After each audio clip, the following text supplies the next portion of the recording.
what we photographed up there affected me for the rest of my life. In 1964, former U.S. Air Force Lieutenant Bob Jacobs was in the 1369th Photo Squadron at Vandenberg Air Force Base in California. He was in charge of photo-optical instrumentation at a tracking site in Big Sur, 124 miles away.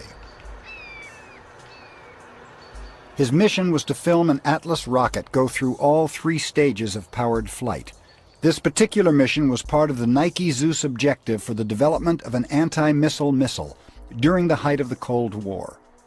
All cameras rolled as they heard liftoff from Vandenberg over their radio.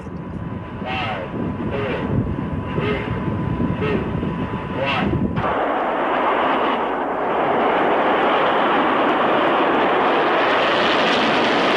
We were looking down southwest,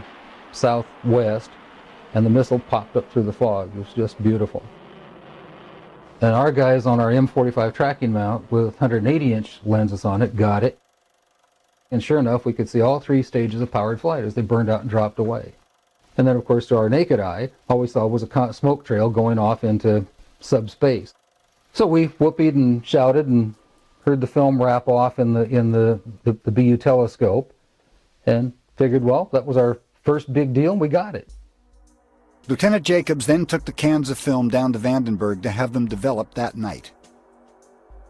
The following morning, Jacobs was ordered to go immediately to the office of Major Florence J. Mansman, the ranking optical instrumentation officer in charge. I walked into his office, and they had a screen and a 16-millimeter projector set up. There was a couch, and Major Mansman said, sit down, and there were 2 guys, as I recall, 2 guys in gray suits, civilian clothes, which was fairly unusual. And Major Mansman said, watch this, and turned on the film projector. And I watched the screen, and there was the launch from a day or 2 before it at Big Sur.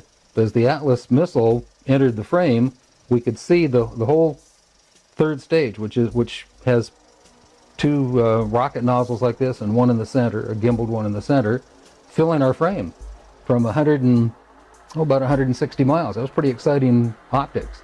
And then on that telescope, we could see the warhead, the dummy warhead. According to Jacobs, at this stage the rocket was traveling between 11 and 14,000 miles per hour when a saucer-shaped craft entered the frame. It flew into the frame like this, and it shot a beam. Now, remember, all this stuff is flying at several thousand miles an hour. So this thing fires a beam of light at the warhead, hits it, fires another beam of light, and then flies out the way it came in. And the warhead tumbles out of space. Now, when the lights came on, Major Mansman turned around and looked at me and said, were you guys screwing around up there? And I said, no, sir. And he said, what was that?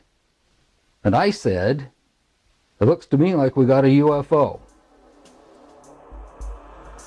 Nearly 2 decades later, several letters written by Major Florence J. Mansman were obtained.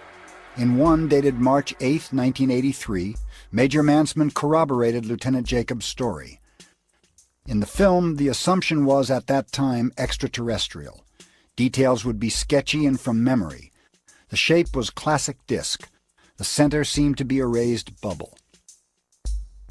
Now, Major Mansman said to me, after some discussion about it, he said, you are never to speak of this again. As far as you're concerned, this never happened. In another letter, Major Mansman describes how 2 agents took the footage. They did not sign out for all the footage, but took out that part that showed the encounter and returned the rest of the film as a complete package. The one agent stated as he handed me back the film, that leaves you off the hook, but not off any disclosure. Understood?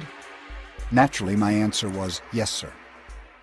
Major Mansman never saw it again, and as far as I'm concerned, or nobody else ever saw it again. Certainly not at Vandenberg. I'm certain that it left Vandenberg and went somewhere else.